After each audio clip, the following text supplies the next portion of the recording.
Hello and welcome to Cliff's Bible Bites. This is series number 1 and bite number 7.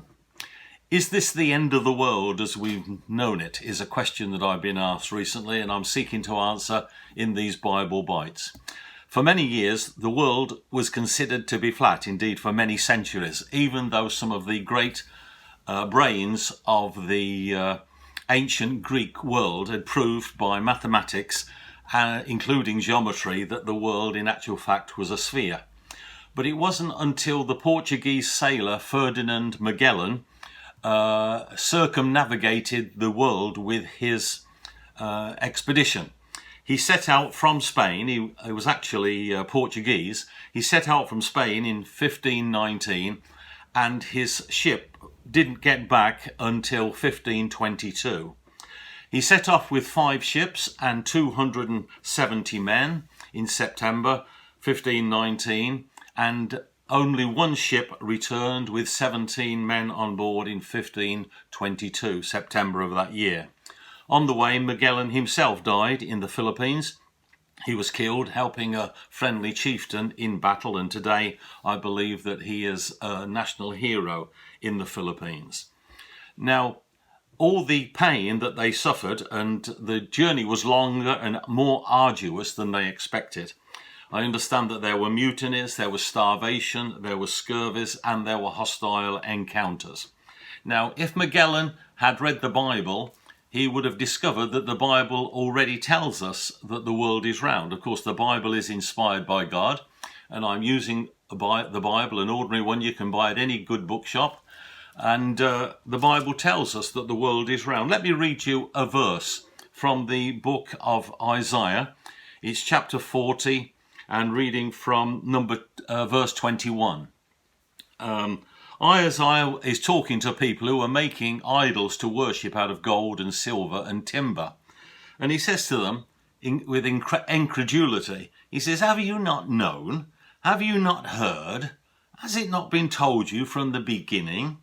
Have you not understood from the foundations of the earth that God sitteth upon the circle of the earth? God sitteth upon the circle of the earth. The inhabitants thereof are like grasshoppers. He stretcheth out the curtains as a tent to dwell in." So the phrase is, God sitteth upon the circle of the earth. Or as John Wesley, founder of the Worldwide Methodist Church, said of this verse, God sitteth above the round earth. Now that's a pretty straightforward statement, but there's another broad hint in the New Testament as well. Isaiah took place 2,700 years ago, 2,700 years. The book of Luke was written about 2,000 years ago. And listen to this and see if you can work out the clue here that the world is round. It says in Luke chapter 17 and verse 26, "As it was in the days of Noah, so shall it also be in the days of the Son of Man, when the Lord comes.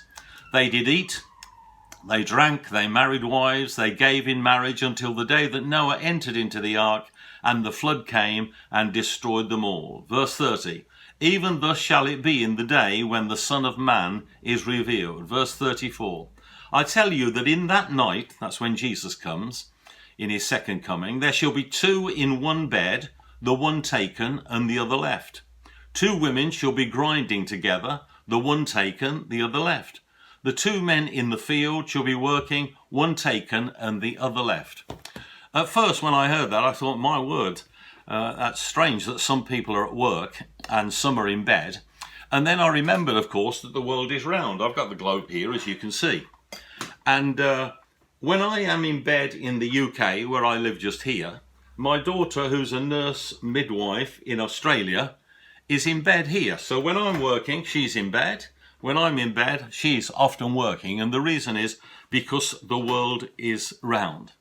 Now, the reason that I've taken this subject is because I want to show you yet again that the Bible is inspired. And whenever it just happens to touch on any discipline or teaching theme, it speaks with authority. Actually, here, God in the book of Luke is telling us the truth, which is part of the message of salvation, that Jesus is coming again in the second coming, and it will happen It says in the book of Corinthians 15:52, it will happen in the twinkling of an eye.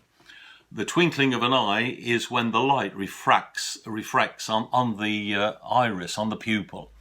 It doesn't take as long as a wink. It's very, very quick, and that's going to happen. And two shall be in a bed, two shall be at work. Some will be in Australia in bed. Some of us here may be up working in the UK or the other way around when Jesus comes. But the thing is, you and I need to be ready and prepared. And the way to do that is by becoming a born-again Christian, asking God to cleanse us from sin, make us his children, and receive us. Thanks for listening. I'm enjoying doing this series, and we'll carry on again next week. Take care now. God bless.